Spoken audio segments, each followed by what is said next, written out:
Hello बच्चों, let's see the question. A sonometer wire when vibrated in full length has frequency n. Now it is divided by the help of bridges into a number of segments of lengths L1, L2, L3 and so on.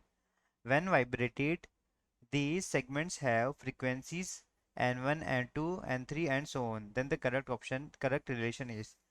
तो हमको क्या दिया हुआ है, एक sonometer दिया हुआ है। देखो सोनोमीटर बेसिकली क्या होता है कि सोनोमीटर वायर जो है ना, वो क्या होता है, सोनोमीटर एक एक्सपेरिमेंट होता है use to study the vibration in the string. तो हम क्या यूज करते हैं, हम बना लेते हैं एक, ठीक। तो मान लेते हैं ये हमारे पास ऐसे सरफेस है, ठीक है।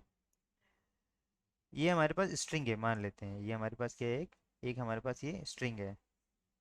तो अब क्या हुआ कि हमने यहाँ पे क्या कर दिया कि कुछ ब्रिजेस बना दिए हैं, ठीक है। तो हम इसको डिवाइड कर देते हैं नंबर ऑफ सेगमेंट्स में। ये 1 हो गया, ये 2 हो गया, ये हमारा 3 हो गया, ठीक है। तो हर एक में क्या होगा, हर एक की लेंथ अलग अलग होगी, L1 L2 L3, हर एक में जो फ्रीक्वेंसी होगी क्या होगी, वो भी अलग अलग होगी, ठीक है। ये हमारा चल रहा है आगे। और लास्ट में हमने इसको हमने ऐसे, ठीक है, एक मास से या वेट से हमने क्या किया है, इसको बांधा हुआ है, ठीक है।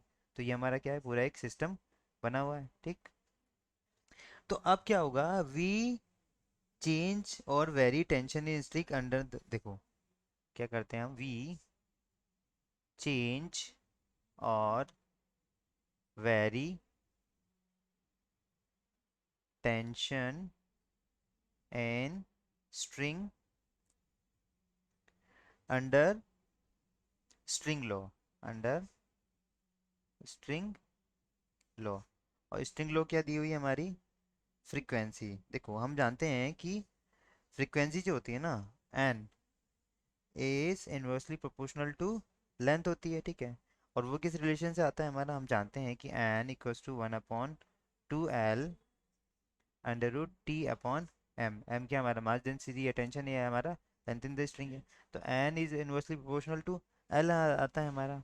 हम मान लेते हैं कि जो नेट फ्रिक्वेंसी वो एन है is directly proportional to 1/1 upon L. ये हमारी क्या आ गई, नेट लेंथ आ गई। तो प्रोपोर्शनल साइन जब हटाता हूँ तो क्या आता है, कांस्टेंट आता है, तो एल आता है, ठीक है।